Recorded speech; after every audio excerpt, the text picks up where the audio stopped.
Kuncinya dua. Satu, izin.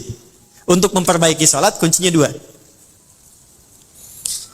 Satu, selalu bermohon kepada Allah untuk mendapatkan rahmatnya dalam sholat. Saya ulang ya. Selalu bermohon kepada Allah untuk mendapat rahmat Allah dalam sholat. Itu ada di Quran surah ke-2 Al-Baqarah ayat 45 sampai 46. Sudah? Saya merasakan sekarang jarang ada orang sholat dengan menggunakan rumus Quran itu. Yang penting sudah sholat gitu kan? Ya. Ibu pernah nggak mengharap rahmat Allah sebelum sholat? Supaya dirahmati dalam sholat? Pernah nggak? Ya? Coba deh. Makanya ibu masuk masjid ya. Kalau masuk masjid itu doanya apa? Allahumma ftahli abwaba. Ya Allah, mohon bukakan untukku pintu-pintu rahmatmu. Tuh ya. Mau masuk udah diajari oleh Nabi. Jadi sebelum masuk masjid, saat langkah kaki kanan itu dilakukan, minta apa? Rahmat. Masjid fungsinya untuk apa yang pokok? Sholat. Jadi masuk masjid, fungsi yang pokok untuk sholat. Sebelum sholat minta lu rahmat Allah. Nah rahmat itu dibagi 3.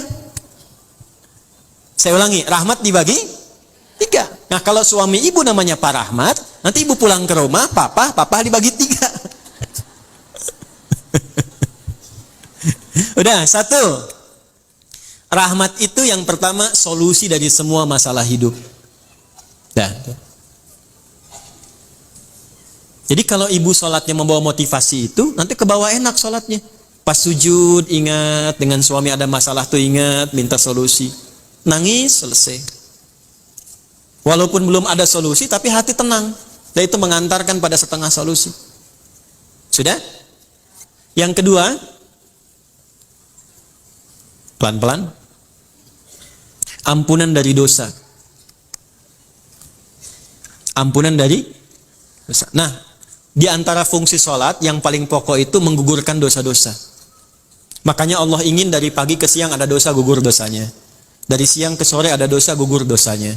Makanya ketika diwafatkan dosanya sudah hilang, tinggal pulang dalam keadaan bersih, digambarkan dengan kain kafan yang putih. Nah itu fungsi sholat. Cuma apakah setiap orang sholat ada yang ingat dosa atau tidak, itu poinnya. Makanya tadi kalau dia sholat mengingat maksiatnya, gugur maksiat, nggak akan maksiat lagi. Nggak akan maksiat lagi. Ya, dan banyak orang ketika sujud itu justru pulangnya dalam keadaan mulia. Betapa banyak pelaku dosa besar, justru cara pulang itu lewat sholat. Lewat sholat. Ada yang sujud, nggak bangun lagi. Insya Allah. Pengen begitu? Nanti zuhur ya, kan sekarang masih ada waktu tuh.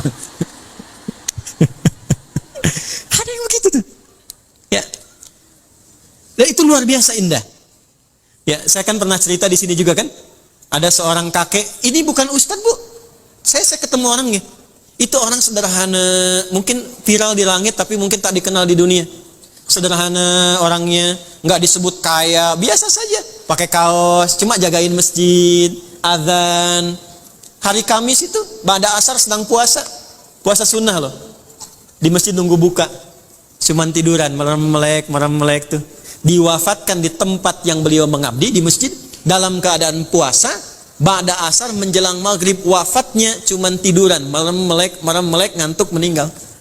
Hati-hati tuh belakang tuh, merem-melek.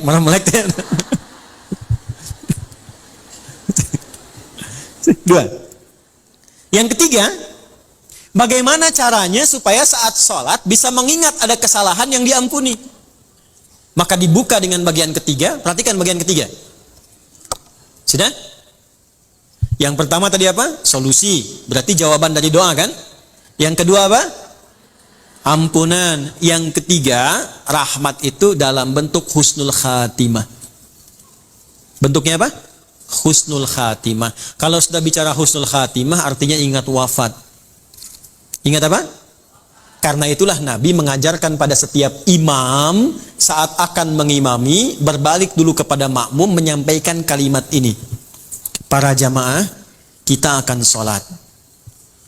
Mohon hadirkan kehusyuan dan rasakan dalam sholat ini, mungkin ini sholat terakhir yang kita tunaikan, dan boleh jadi kita akan wafat dalam sujud kita. Itu sunnah. Bahasa Arabnya, sallu salatan muwadda. Jamaah, jadikan sholat ini sebagai sholat perpisahan kita untuk bertemu dengan Allah subhanahu wa ta'ala. Pernah nggak merasakan begitu? Nah, makanya imam tidak harus pakai bahasa Arab, karena ini bahasa yang boleh disampaikan dengan bahasa Indonesia. Rapatkan saf, luruskan. Paham tidak? Istau, paham? Tidak. Makanya dijawab sudah tahu, gitu kan? Dah.